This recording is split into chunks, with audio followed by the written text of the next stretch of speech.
मौलाए कायनात करमल्लाहु ताला वजहुल करीम को ये शान और ये मनसब अता फरमाया। हज़रत क़ाज़ी सनाउल्लाह पानीपती रहमतुल्लाहि ताला अलैह अपनी शोरे आफाक तफसीर मज़हरी में लिखते हैं कि जब मौलाए कायनात की ज़ाहिरी तौर पर विलादत नहीं हुई थी, यानी अभी मौलाए कायनात दुनिया में तशरीफ न लाए थे, उस वक्त भी उम्मते मुहम्मदिया की आमद से पहले जितने अंबिया की उम्मत थी, इसलिए कि हर नबी की उम्मत में औलिया हुए हैं, किसी नबी की उम्मत में वली कम हुए हैं, किसी नबी की उम्मत में वली ज्यादा हुए हैं। तो काजी सनाउल्लाह पानीपती रहमतुल्लाहि ताला अलैह लिखते हैं कि उम्मते मुहम्मदिया में तो मौला अली की विलादत हुई, लेकिन मौलाए कायनात जब जिस्मानी तौर पर पैदा ना भी हुए थे, उस वक्त और अंबियाए किराम की उम्मत में जितने वली हुए वो सब अली की रूह के फैजान की वजह से वली हुए। यानी उस वक्त भी विलायत मौलाए कायनात के हाथों तकसीम हुई। मौलाए कायनात के रूहानी फैजान की बुनियाद पे अल्लाह ने उन्हें वली बनाया।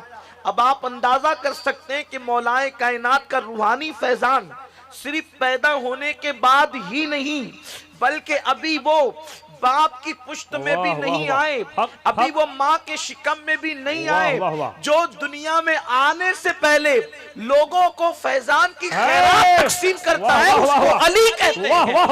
सुभान अल्लाह। जो दुनिया में आने से पहले खैरात विलायत की तकसीम करता है उसको अली कहते हैं। और ये बात कौन लिख रहा है? अल्लाह अकबर।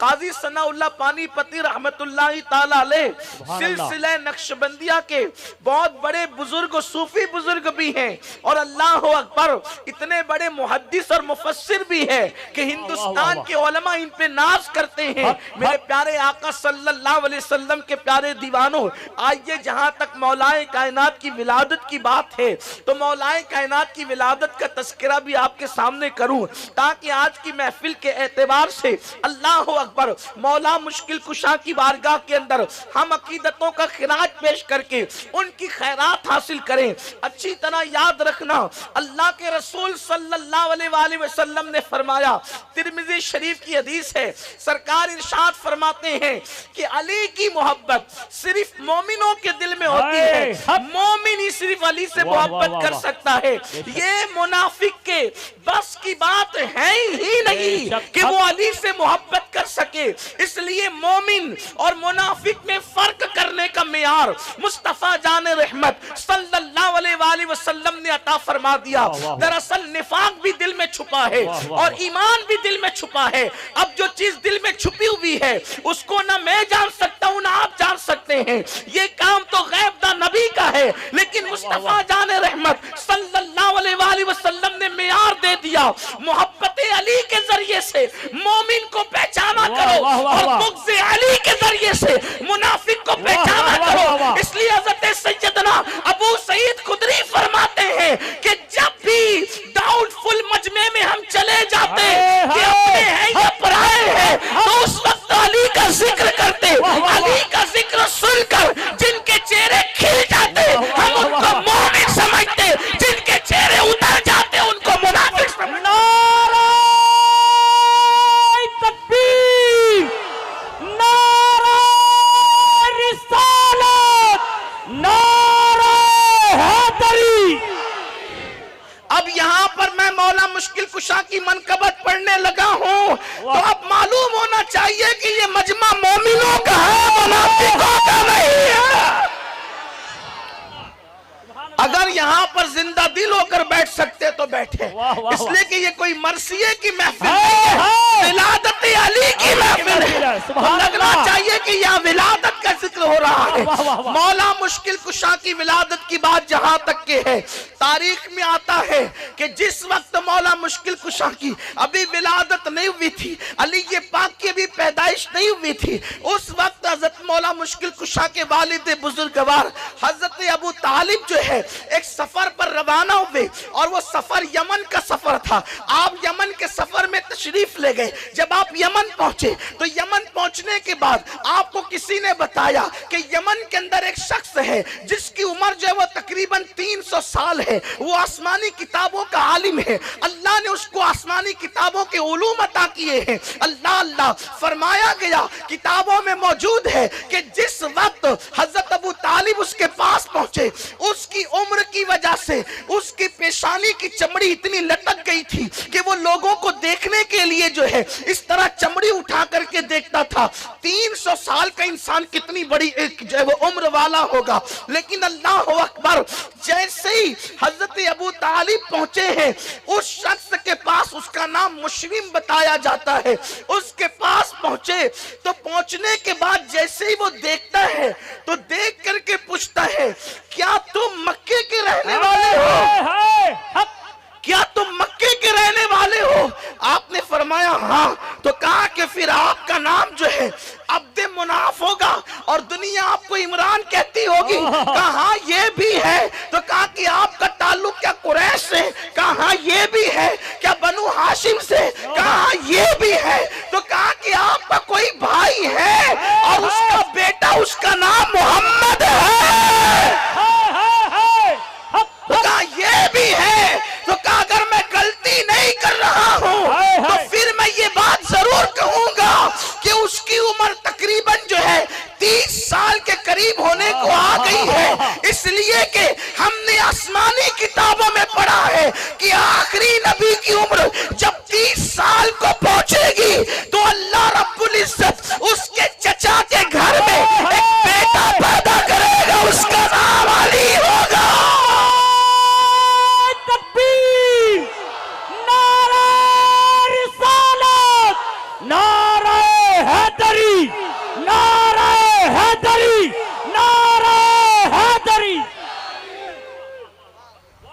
उसका नाम अली होगा। और मैं अगर गलती नहीं कर रहा हूं तो सुन आने वाले हाशमी कुरैशी, उसका बाप अगर कोई है तो वो तू ही है। और मुझे उम्मीद है कि वो बच्चा अपनी माँ के पेट में आ चुका है। अल्लाह अकबर। इतना सुनना था कि उस वक्त तक के हजरत अबू तालिब को इल्म नहीं था कि मेरी बीवी मुराद से है और शिकम में बच्चा आ चुका है। अल्लाह अकबर। हजरत अबू तालिब ने कहा कि तुमने ये बड़ी बातें कर दी है, लेकिन ये बताओ कि तुम सच्चे हो, इसका सबूत क्या है? तुम सच्चे हो, इसकी सच्चाई की दलील क्या है? तो उसने कहा कि आप क्या दलील चाहते वो मुझसे मांग ले, मैं देने के लिए तैयार हूं। तो उस वक्त कहा कि यहाँ पर ये जो दरख्त है अनार का, ये खुश्क है, आप इसके लिए दुआ कर दे कि ये हरा हो जाए और इसमें अभी के अभी फल पैदा हो जाए। उसने दुआ की तो वो हरा भी हो गया और फल भी पैदा हो गए। उसके बाद हजरत अबू तालिब को यकीन हो गया कि ये बात झूठ नहीं बल्कि सच्ची कहता है। तो उस वक्त हजरत अबू तालिब ने पूछा कि तुझे ये सारी तफसील कैसे पता चली? तो कहा कि मैं जिंदगी में ये दुआ करता रहा कि अल्लाह मेरी जिंदगी का आखिरी वक्त आ जाए, उससे पहले आखिरी नबी के किसी खानदान के फर्द से मेरी मुलाकात करा दे। ऐ रुशकुल्ला शाह बाबा के दयार में बैठकर जिक्र अली सुनने वालों, 300 साल का वो आलिम, आसमानी किताबों का आलिम, सारी जिंदगी दुआ ये करता है कि नबी के खानदान के किसी फर्द की ज़ियारत करा दे। अरे तुम मुकद्दर के सिकंदर हो, एक वक्त में एक स्टेज पर नबी के खानदान के इतने चेहरों की ज़ियारत कर रहे हैं। नारा तकबीर, नारा रिसालत, खानदान अहले बैत। प्यासे से पानी की अहमियत पूछो, भूखे से खाने की अहमियत पूछो। दरअसल बस्ती में सादात है तो मुमकिन है आपको कदर हो या ना हो, लेकिन लोग तमन्ना करते रहे कि एक झलक नबी के खानदान वालों की नजर आ जाए। मेरे प्यारे आका अलैहिस्सलाम के दीवानों, बिन दुआ के अल्लाह हमें सुबह शाम सादात की ज़ियारत नसीब फरमाता है। हमें कितनी बड़ी शहादत है, कितने मुकद्दर के सिकंदर है मेरे प्यारे आका अलैहिस्सलाम के प्यारे दीवानों। तो अर्ज कर रहा था, वो कहता है कि मैंने दुआ की थी और मेरी दुआ शरफ कबूल होना ही थी, लेकिन सुन सुन ए अबू तालिब सुन कि जब तू जाना तो जाने के बाद चूंकि अब मैं उस शख्स के पास जा नहीं सकता, मेरा सफर वहां तक हो नहीं सकता, तो जा करके बस इतना कह देना, इतना कह देना उस अब्दुल्ला के दुर्रे यतीम से कि मैं उस पे ईमान लाता हूँ, मैं उस पर ईमान लाता हूँ, उसकी तस्दीक करता हूँ। काश के उस वक्त तक में होता जब वो नबुव्वत का ऐलान करता। इस तरह की बहुत सारी बातें आई है। उसके बाद अब हजरत अबू तालिब को इंतजार था कि मुझे जल्दी से मक्का पहुंचना है ताकि मुझे पता तो चले कि उसने जो बात कही उसमें सच्चाई कहां तक है। जैसे ही तिजारत का माल फरोख्त करके हजरत अबू तालिब जो है वो मक्का पहुंचे और फातिमा बिन्त असद से मुलाकात हुई। पहली बात यही कि मुबारक हो, घर में किसी की आमद होने वाली, मुबारक हो, किसी की आमद होने वाली है। दिन गुजरते गए, दिन गुजरते गए। यहाँ ये बात भी अर्ज कर दूं, शायद मैंने किसी महफिल में ये बात पढ़ी है, लेकिन आप मौजू की मुनासिबत से पढ़ता हूँ। मीर सैयद मोहम्मद बिल गिरामी रहमतुल्लाह अलैह के हवाले से, जब मौलाए कायनात अपनी माँ के पेट में थे, थोड़ा सा आवाज कम करें, सीटी मारता है तो जरा थोड़ा की तवज्जो तब्दील होती है, लोगों की तवज्जो तकसीम होती है, इसलिए कि यहाँ आवाज पर ध्यान नहीं, यहाँ तो जिक्र पर ध्यान देने की, इतना भी कम नहीं कर दें कि लोगों को भी समझ में ना आए। एतदाल की राह रखें। बहुत अच्छा माइक आपका है, लेकिन कान नहीं फटने चाहिए, आवाज दिल में उतरना चाहिए। एक बार दुरूद शरीफ पढ़ें आप। रब्बे सल्ले व सल्लिम दाइमन अबदा अला हबीबिका खैरुल खल्क़ि कुल्लिहिम। सलात ऐसे आशिकों की तरह जरा पढ़ें, अस्सलातु वस्सलामु अलैका या रसूल अल्लाह सल्लल्लाहु तआला अलैहि वसल्लम।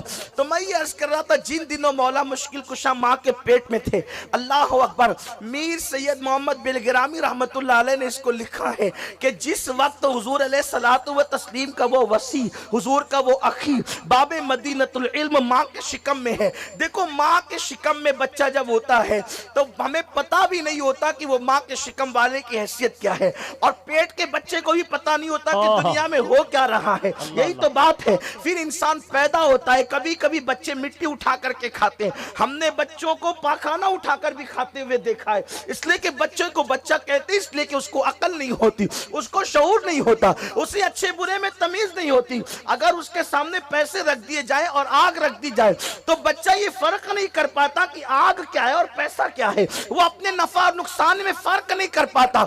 लेकिन चूंकि मैं मौला मुश्किल कुशा की मनकबत पढ़ने बैठा हूं और अल्हम्दुलिल्लाह पूरी जिम्मेदारी से ये बात कहने लगा हूं, अल्लाह का शुक्र करते हुए, मैं सिर्फ मौला मुश्किल कुशा की फजीलत अहले सुन्नत की कुतुब से बयान कर रहा हूं और जिम्मेदारी से बयान कर रहा हूं।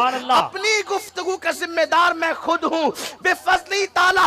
ना हम राफजी हैं ना हम तफसीली हैं, हम पीवर अहले सुन्नत गौस पाक के मस्तक पर है, रिश्कुल्लाह शाह बाबा के मस्तक पर है, पाबंद है, हम पाबंद है इस मिंबर की आबरू के तहफ्फुज के हवाले से। दर्जनों सादात यहाँ पर मौजूद है। मेरे प्यारे आका सल्लल्लाहु अलैहि वसल्लम के दीवानों, बच्चों को फर्क नहीं होता कि पाखाना किसे कहते हैं और मिठाई किसे कहते हैं, बच्चों को शऊर नहीं होता कि पैसे और आग में फर्क क्या है, बच्चों को शऊर नहीं होता कि नफा नुकसान में फर्क क्या है। लेकिन आओ अली आला की बात करें, मुश्किल कुशा की बात करें, उस फातेह खैबर की बात करें।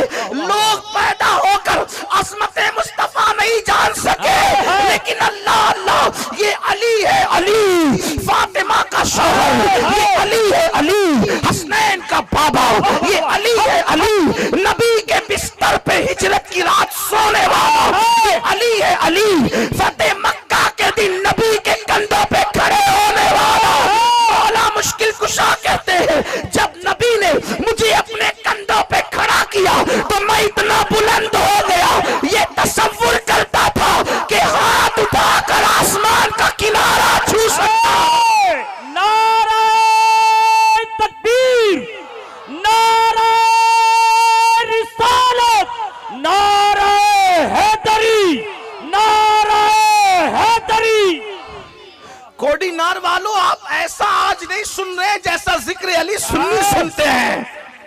थोड़ी सी ऐसा लगता है मौसम में सर्दी भी नहीं है, लेकिन आपका वो अंदाज भी नहीं है आज सुनने का। मैं अक्सर अपने अहबाब से कहता हूँ कि जब मैं इस्लाही खिताब करता हूँ तो मुझे कोई दाद व दहेज की जरूरत नहीं होती, और यूं भी जरूरत मुझे नहीं है आपकी, लेकिन मुझे लगे तो सही कि सब यहाँ अली वाले बैठे हुए हैं, किसी को जबरदस्ती खींचतान के नहीं लाया गया। मुझे लगना भी तो चाहिए ना कि कौन कौन यहाँ पर खुशी से आया है और कौन जश्न विलादत मौलूद काबा के जश्न में आया है। थोड़ा सा लगना भी चाहिए। आप जिंदा है, आप जाग रहे हैं, आप सुन रहे हैं और मेरी बात आपके समझ में आ रही, मुझे पता चलना चाहिए। महफिल गूंज जाए सुभान अल्लाह के नगमा से, ताकि पता चले कि यहाँ सब अली वाले मौजूद है, सहाबा के उशाक मौजूद है, अहले बैत के गुलाम मौजूद है, खुलफाए राशिदीन के नाम लेवा मौजूद है, सिद्दीक और फारूक के पैरोकार मौजूद है, गौस और खाजा के पैरोकार मौजूद है। मेरे आका अलैहिस्सलाम के दीवानों, तो इंसान पैदा होकर भी अल्लाह अकबर पैदाइश के बाद नहीं पता होता कि ये मेरी अम्मी है या ये मेरी खाला है। अल्लाह अकबर, उसके मुंह में जिसका दूध दे दिया जाता है बंदा पी लेता है। लेकिन आओ आओ अली की बात करते हैं। सैयद मोहम्मद बिन किरामी लिखते हैं कि जब अली अपनी माँ के पेट में थे उस वक्त पूरी उम्मत का इत्तेफाक है, अभी नबी ने ऐलान नबुव्वत नहीं किया है। मक्के वालों को पता नहीं है कि आखिरी नबी जलवागर हो चुका है, इसलिए कि नबी ने अभी ऐलान नबुव्वत नहीं किया है। लेकिन तारीख गवाह है, मीर साहब लिखते हैं कि जिस वक्त मौला मुश्किल कुशा माँ के पेट में थे और अल्लाह के रसूल अपने चचा के पास तशरीफ लाते और हज़रत फातिमा बिनते असद वहां मौजूद होती, तो उस वक्त वो रसूलुल्लाह के इस्तकबाल के लिए उठ करके खड़ी हो जाती। हालांकि पेट में आने से पहले ऐसा कभी नहीं था। उसकी वजह यह है कि बड़े छोटों का एहतराम थोड़ी करते हैं। अल्लाह अकबर, वो बहरहाल चची थी और अभी मालूम नहीं कि ये आखिरी नबी है, कलमा भी नहीं पड़ा, इसलिए कि ऐलान भी नहीं हुआ। लेकिन जब अली माँ के पेट में आए तो फातिमा बिनते असद का मामूल बन गया कि जब भी नबी को देखती उठ करके खड़ी हो जाती, जब भी नबी को देखती उठ के खड़ी हो जाती। एक दिन अबू तालिब ने पूछा कि तुम ऐसा क्यों करती हो? तो फातिमा बिनते असद ने कहा, जब भी मोहम्मद आते हैं मेरे पेट का बच्चा अंदर से ऐसी कुव्वत लगाता है कि मुझे उठ करके खड़े हो जाना पड़ता है। सुभान अल्लाह, सुभान अल्लाह, नारे तकबीर, नारे रिसालत, नारे हैदरी। मुझे उठ करके खड़े। एक दिन हजरत अबू तालिब ने इम्तिहान के लिए ऐसा किया, जब रसूलुल्लाह तशरीफ